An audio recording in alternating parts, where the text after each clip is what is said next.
Je m'appelle France Clément, je suis à la base une intervenante sociale, mais j'occupe aussi des fonctions de direction de Calax La Chrysalide.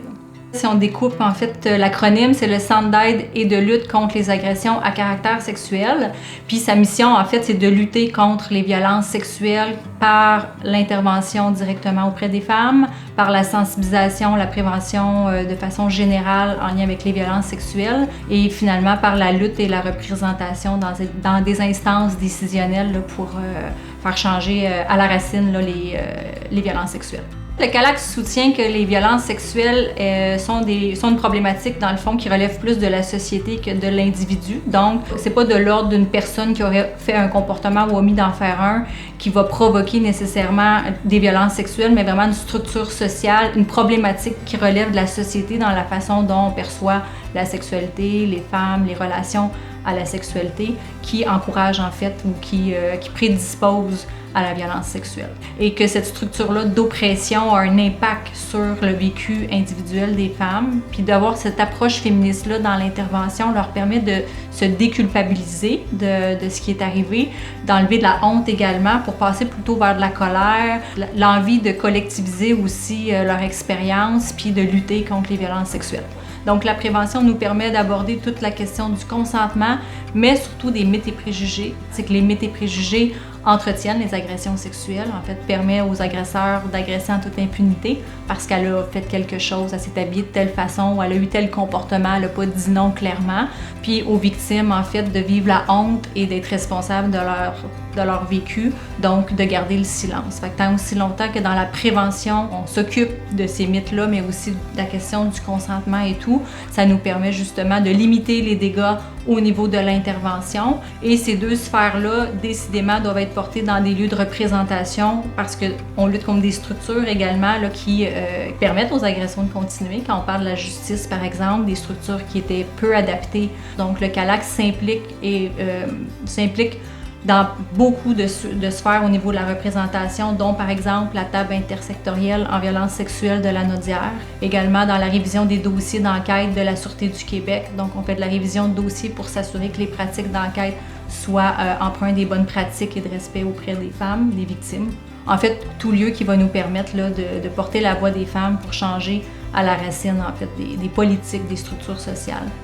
Au Calax, la gestion féministe est au cœur de notre organisation, donc dans les valeurs d'égalité, les valeurs de respect, qui est non mixte encore une fois. On est gouverné par une structure qui est une collective et non pas un conseil d'administration. La collective est un lieu, dans le fond, où les femmes, quand elles terminent un parcours ici, un suivi, un groupe, peu importe, après un certain nombre de temps dans nos règlements, elles peuvent, dans le fond, se présenter au conseil d'administration qui est notre collective pour venir gouverner le Calax, pour venir développer le Calax. Elles sont bien placées pour nous parler de ce que le Calax a besoin dans son développement, amortir les inégalités, permettre l'inclusion de toutes sortes de femmes, puis de travailler dans l'égalité et le respect et la participation de chacune.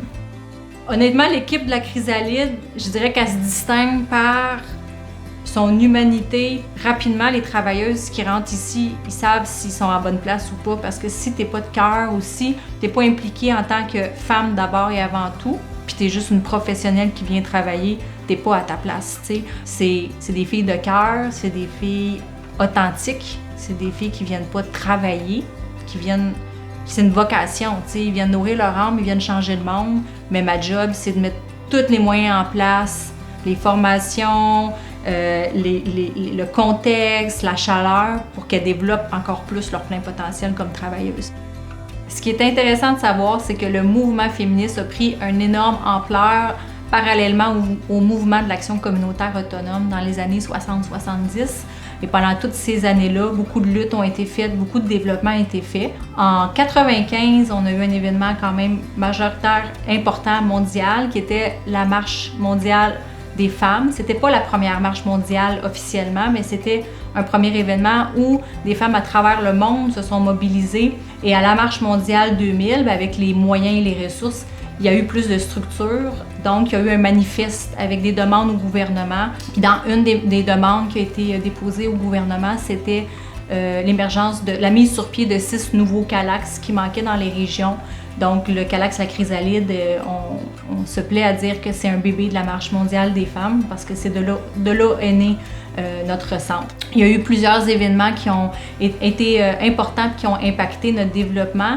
Le mouvement MeToo, décidément, où là, les femmes ont pris le pouvoir qu'elles avaient parce que si elles se référaient à la justice, c'était très difficile d'être reconnues. Si on n'a pas de place pour parler, si la justice ne nous entend pas, on va sortir dans les réseaux sociaux. La force de l'Internet, bien, ça a permis d'amener un changement quand même majeur au niveau des ressources des Calax dans le développement, des ressources financières, de l'engagement des gouvernements et surtout une réforme de la justice qu'on vit présentement. Pour moi, la violence sexuelle, elle a traversé ma vie, que ce soit de proche ou de loin. J'ai eu le privilège d'aller m'éduquer, j'ai eu le privilège qu'on croit en moi autrement que par le corps, la sexualité. T'es intelligente, t'as du charisme, tu peux faire autre chose de ta vie, puis j'ai eu l'accès.